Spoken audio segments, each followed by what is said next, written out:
Hi everyone, this is Sakshi and welcome to my channel Ignite Simplified Science. I hope you all are doing well, and today I'm going to start with the chapter Gravitation of class 9.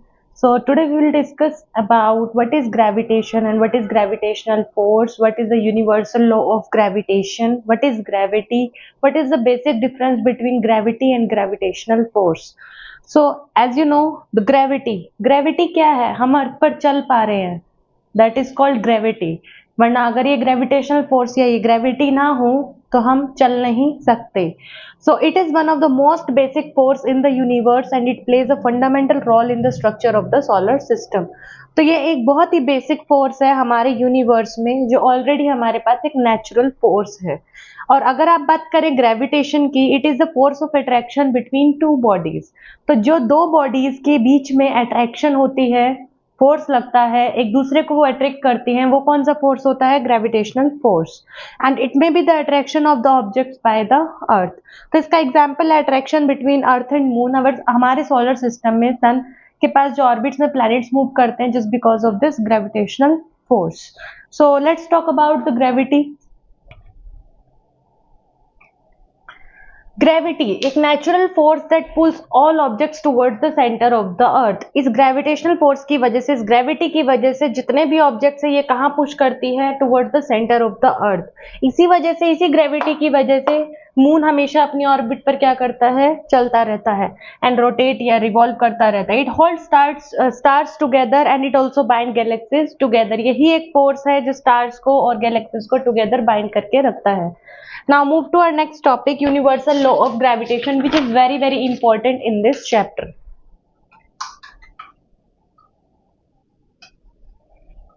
Next topic is universal law of gravitation. क्या है universal law of gravitation? क्या कहता है universal law of gravitation? Universal law of gravitation कहता है कि जो force each and every body attracts each other, हर एक बॉडी एक दूसरे को क्या करती है? अट्रैक्ट करती है। और उनके बीच में जो फोर्स होता है वो किसके डायरेक्टली प्रोपोर्शनल होता है? Product of there masses. मतलब एक बड़ा ऑब्जेक्ट है उसका बड़ा मास है, एक छोटा ऑब्जेक्ट है उसका छोटा मास है। तो ये डायरेक्टली प्रोपोर्शनल है किसके? Force to product of their two masses. And inversely proportional किसके है?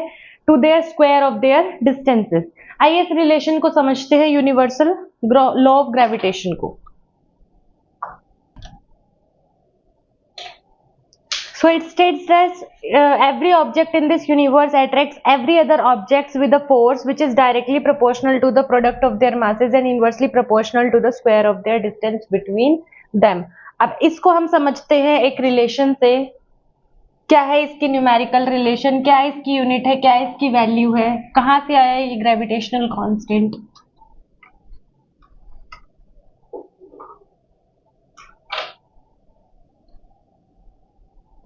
F is directly proportional to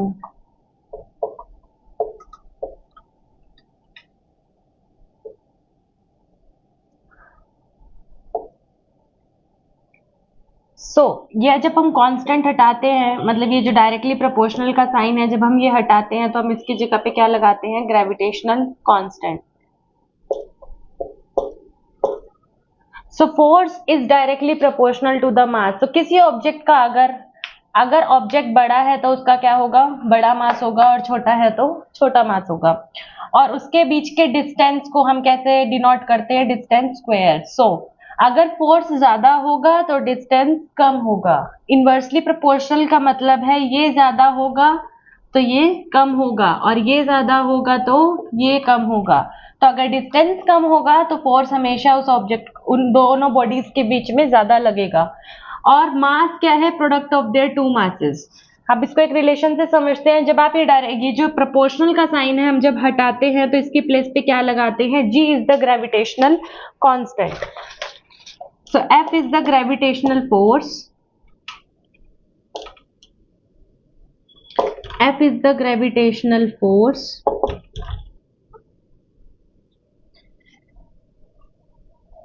G is the universal. G is the universal gravitational constant.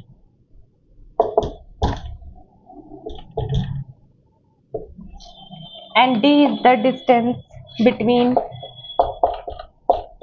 two masses. Bodies भी आप कह सकते हैं, डिस्टेंस बिटवीन टू बॉडीज। सो ये एक object है और ये छोटा ऑब्जेक्ट है। आप इसको मान सकते हैं ये अर्थ है और ये मून है, राइट। इसके बीच में जो फोर्स लगेगा that will be denoted as F.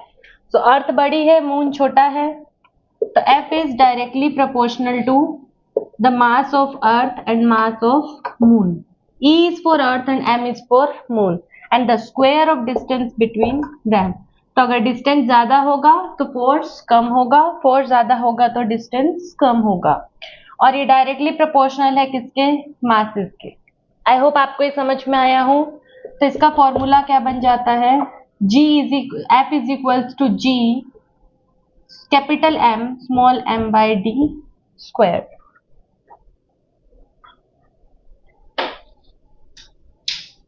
इसी रिलेशन से हमारे पास और भी बहुत सारे रिलेशंस बनने वाले हैं।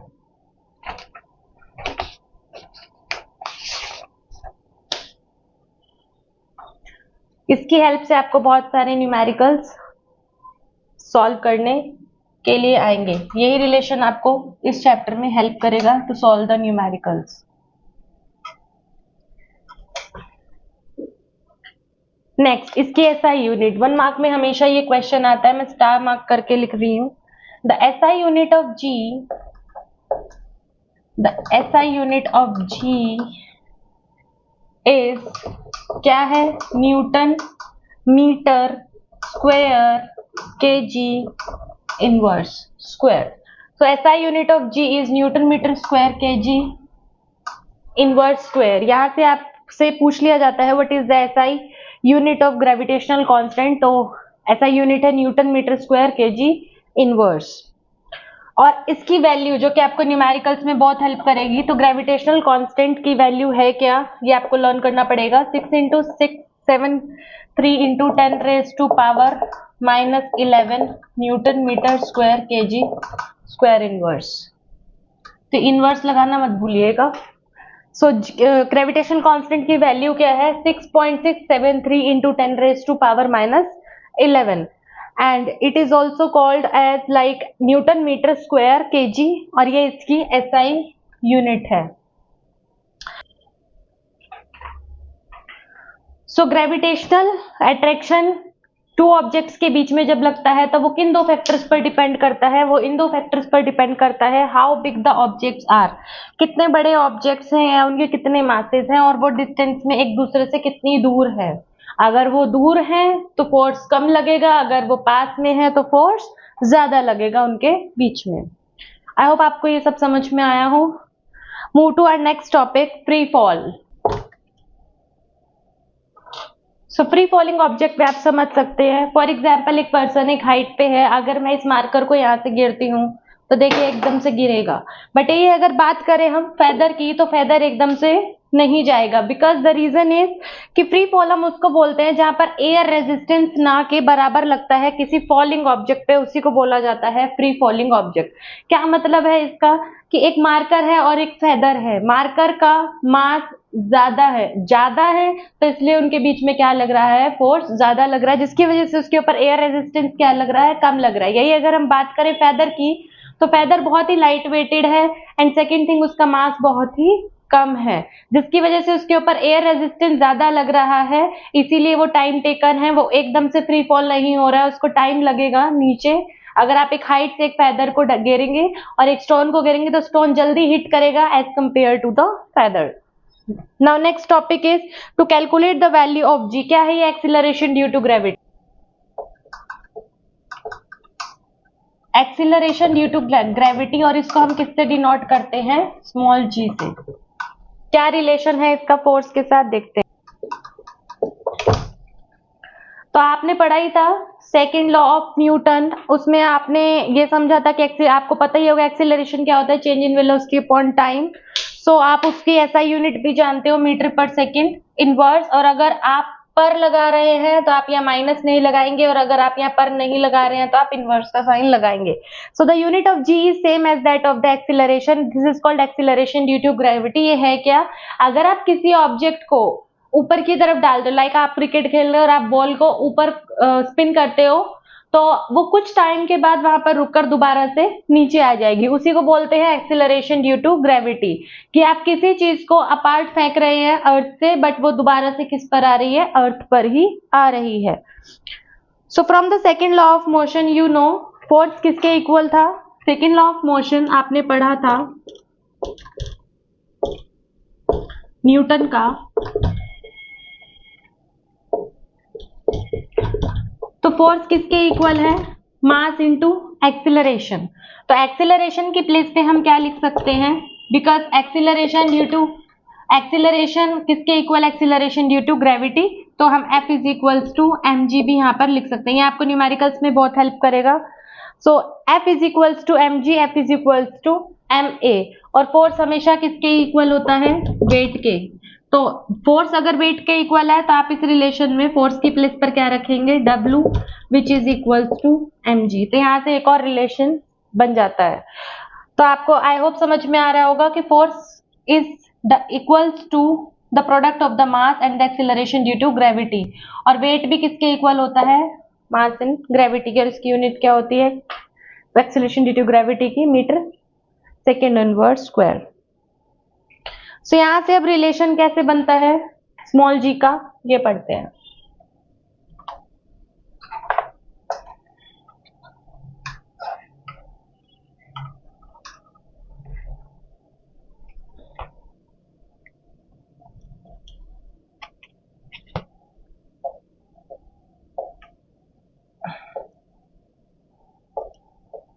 GMM आर स्क्वायर और डी स्क्वायर, हम इसको लिखते हैं D square. Distance between them और the radius between the two objects. तो यहाँ पे F की वैल्यू क्या है? F is equals to mg. तो आप इस वैल्यू को पुट कर दें इन इक्वेशन 1, ये equation 2. So put the value of F in equation 1. तो अगर आप इस इक्वेशन 1 में इसकी वैल्यू को पुट कर देंगे तो ये क्या बन जाएगा? mg equals to g capital M small m by r square. Right. तो यहाँ से स्मॉल m कैंसिल हो जाएगा, जिसकी वजह से g का रिलेशन क्या आ जाता है? gm by r square. तो अगर आपको एक्सिलरेशन ड्यू टू ग्रेविटी निकालने के लिए दिए, जिसमें कि ग्रेविटेशनल कांस्टेंट की वैल्यू आपको पता है 6.6 into 6.673 into 10 raised to power minus 11, आप वैल्यू पुट कर देंगे, मास आपको देगा और रेडियस मतलब distance between the two objects. तो आप यहाँ पर वैल्यू पुट करके अपने क्वेश्चंस को सॉल्व कर सकते हैं. आई होप आपको समझ में आया हो कि यहाँ से इसका एक्सिलरेशन ड्यू टू ग्रेविटी का ग्रेविटेशनल कांस्टेंट के साथ कैसे रिलेशन आया है. Now move to the next topic, mass and weight. सबसे पहले पढ़ते हैं मास के बारे में. क्या है मास? हर ऑब्जेक्ट जो भी इस यूनिवर्स में प्रेजेंट है उसका मास होता ही होता है, चाहे कम चाहे ज्यादा, बट मास जरूर होता है. तो मास एक फंडामेंटल यूनिवर्सल प्रॉपर्टी है. Mass is a universal fundamental property.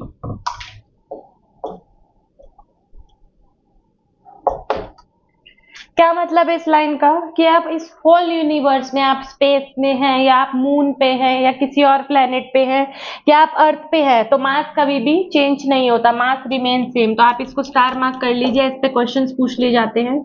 Mass remains same. आप यूनिवर्स में कहीं भी हैं, आपका मास हमेशा क्या रहेगा? सेम. ये कभी भी चेंज नहीं होता है.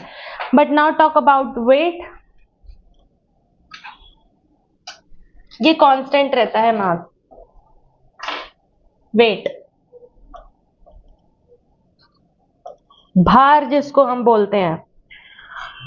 तो अगर वेट की बात करें, this is not the fundamental, its value depends on the circumstances in the universal. It is not fundamental, in universe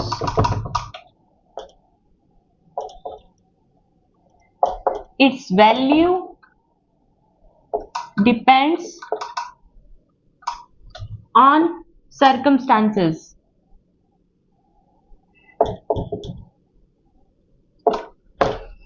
तो weight is not a fundamental in the universe, ये एक फंडामेंटल यूनिट नहीं है। इसकी value कैसे depend करते हैं कि उस टाइम की क्या सर्कमस्टेंसेस है। सपोज हम एक रिलेशन लेते हैं wait of the object on the moon. तो मास ऑफ द मून किससे कम है? मास ऑफ अर्थ से। So this is wait of the object on the moon. Mass of the moon is less than the mass of the अर्थ, क्योंकि moon का size छोटा है और अर्थ का हमारी बड़ा है। And the weight of the object on the moon is 1/6 of the weight of the earth. तो weight of an object on the moon, अगर आप मून का किसी ऑब्जेक्ट का वेट मून पर निकालेंगे तो वो कैसे निकालेंगे? Which is equals to 1/6 of the weight of the earth. तो जो उसका अर्थ पर वेट है उसका 1/6 हो जाएगा मून पर वेट। आई होप ये रिलेशन आपको समझ में आया हो। Now move to the next topic, pressure. Pressure तो आपने 8th में भी पढ़ा होगा। What is pressure?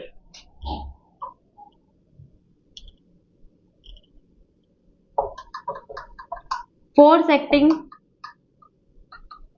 फोर्स और thrust acting on a per unit area.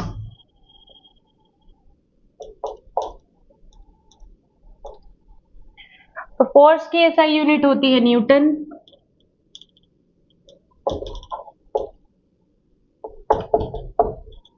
ये आप सभी जानते होंगे। और एरिया की मीटर स्क्वायर। तो रिलेशन क्या है? प्रेशर इक्वल्स टू F/A और thrust by area. So pressure is equals to thrust by area. Area अगर ज्यादा होगा, ये इनवर्सली प्रोपोर्शनल रिलेशन है, एरिया अगर ज्यादा होगा तो प्रेशर उतना ही कम लगेगा। बट अगर एरिया कम होगा तो प्रेशर उतना ही ज्यादा लगेगा। एक बैलून को अगर आप एक निडल से पिक करेंगे तो वो जल्दी फूट जाएगा, बट अगर आप उसको किसी और सॉलिड ऑब्जेक्ट से जिसका उस पर फोड़ने की उसको कोशिश करेंगे वो बर्स्ट नहीं होगा, क्योंकि उसके ऊपर प्रेशर ज्यादा लगेगा। रीजन बीइंग क्योंकि निडल का एरिया कम होता है और किसी भी और ऑब्जेक्ट का एरिया ज्यादा होगा तो कम होगा तो प्रेशर, एरिया ज्यादा होगा तो प्रेशर कम लगेगा, प्रेशर ज्यादा होगा तो एरिया कम लगेगा। यहाँ से बहुत सारे क्वेश्चन आपसे पूछे जाते हैं। और SI यूनिट ऑफ प्रेशर होती क्या है? SI unit of pressure pascal. SI unit क्या होती है? पास्कल। और ये रिलेशन भी ये SI यूनिट ये भी पूछ ली जाती है न्यूटन मीटर स्क्वायर इनवर्स। या तो इनवर्स में अगर आप लिखेंगे तो पर नहीं लगाएंगे, और अगर पर लगाएंगे तो नेगेटिव साइन का यूज आप नहीं करेंगे। So its newton metre square inverse और newton per metre square. This is pressure, force acting on a per unit area. तो ये रिलेशन इसके बीच में आ जाता है। होप आपको ये समझ में आया हो।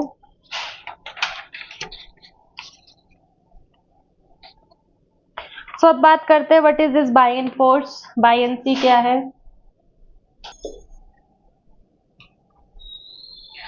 यहाँ पर डेंसिटी भी वर्क करती है, mass upon volume. What is buoyancy?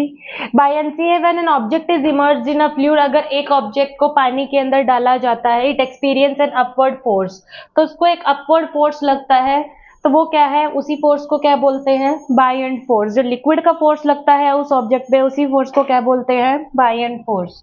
For example ये एक ऑब्जेक्ट है, कैसे पता चलेगा कि ये सिंक करेगा या फ्लोट करेगा? कैसे पता चलेगा कि ये सिंक करेगा या फ्लोट करेगा? अगर किसी ऑब्जेक्ट का बायंट फोर्स किससे ज्यादा है? बायंट फोर्स ऑफ वाटर से, definitely the object will sink. Object will sink. अगर ऑब्जेक्ट का बायंट फोर्स किससे ज्यादा है? वाटर के बाई एंड फोर्स से, देन ऑब्जेक्ट विल सिंक। ये ऑब्जेक्ट क्या कर जाएगा? सिंक कर जाएगा। अगर ऑब्जेक्ट का बाई एंड फोर्स किससे कम है? वाटर के, किससे कम है? वाटर के बाई एंड फोर्स से, तो object will float. Object will float. Object क्या करेगा? फ्लोट करेगा। अगर इसका बाई एंड फोर्स किससे कम है? वाटर के बाई एंड फोर्स से कम है, तो object will float. Object will float. But क्या होता है अगर इन दोनों का इक्वल हो जाता है? क्या होता है अगर इन दोनों का इक्वल हो जाता है? Force buoyant force of an object and buoyant force of an water, अगर ये इक्वल हो जाता है तो ये पार्शियली इमर्ज हो जाता है, डाउनवर्ड थोड़ा ज्यादा इमर्ज रहता है, बट सिंक करता है। तो ये कैसा रहता है? पार्शियली इमर्ज्ड रहता है, बिकॉज यहाँ पर अब जो दोनों फोर्सेस थे वो क्या हो गए हैं? इक्वल हो गए हैं। तो इसलिए पार्शियली थोड़ा यहाँ से ज्यादा इमर्ज, नीचे की तरफ से थोड़ा ज्यादा इमर्ज हो जाता है, और ये सिंक करता है। क्या करता है बच्चों? ये सिंक करता है। आई होप आपको ये बाई एंड सी समझ में आई है, बाई एंड फोर्स आपको इनके रिलेशन समझ में आए होंगे। यहाँ से बहुत सारे क्वेश्चंस आपसे पूछे जाने वाले हैं। ये एक फिगर दिखा देंगे आपको, केस स्टडी से रिलेटेड क्वेश्चंस दे देंगे कि बताओ ये ऑब्जेक्ट सिंक करेगा या क्या होगा इसका। Next, Archimedes principle. तो इसको आपको एज इट इज लर्न करना है। ये जितने भी लॉज हैं, यूनिवर्सल लॉ ऑफ ग्रेविटेशन है, जब भी आपसे क्वेश्चन में पूछा जाए आपको इसको एज इट इज ही लर्न करना है, अदरवाइज आपको नंबर्स नहीं मिलेंगे, बिकॉज ये लॉ है, ये प्रूव्ड है। सो आपको इसको एज इट इज ही लर्न करना है। Next is Archimedes principle. ये जो आर्किमिड्स थे, इन्होंने क्या प्रिंसिपल दिया था लिक्विड्स के लिए, फ्लूइड्स के लिए? Archimedes principle states that when a body is partially or fully immersed, इसका मतलब क्या है? या तो बॉडी मतलब जो ऑब्जेक्ट है पानी के अंदर, या तो वो तैर रहा है, या पार्शियली डूबा हुआ है, या पूरा डूबा हुआ है, fully immersed in a fluid, it experiences an upward force, और उसके ऊपर हमेशा क्या लगता रहता है? एक upward force, which is equal to the weight of the fluid displaced by it. और वो हमेशा किसके इक्वल होता है? Weight of the fluid displaced by it. I hope आपको आर्किमिड्स प्रिंसिपल समझ में आया हो, आपको एज इट इज इसको लर्न करना है। आई होप आपको ये चैप्टर क्लियर हुआ हो, gravitational, which is very easy, आपको रिलेशंस भी समझ में आए हों। And in my next video, और मैं इसके ऊपर, इस चैप्टर पर जितने भी न्यूमेरिकल्स बन सकते हैं, मैं आपको वो न्यूमेरिकल्स नेक्स्ट वीडियो में दिखाऊंगी कि कैसे हम उन न्यूमेरिकल्स को सॉल्व करेंगे, कैसे न्यूमेरिकल्स आपको एग्जाम्स में मिलने वाले हैं। So that's it for today. And आपको अगर मेरी वीडियो पसंद आई हो तो do like, share and subscribe, and thank you. मिलते हैं नेक्स्ट वीडियो में।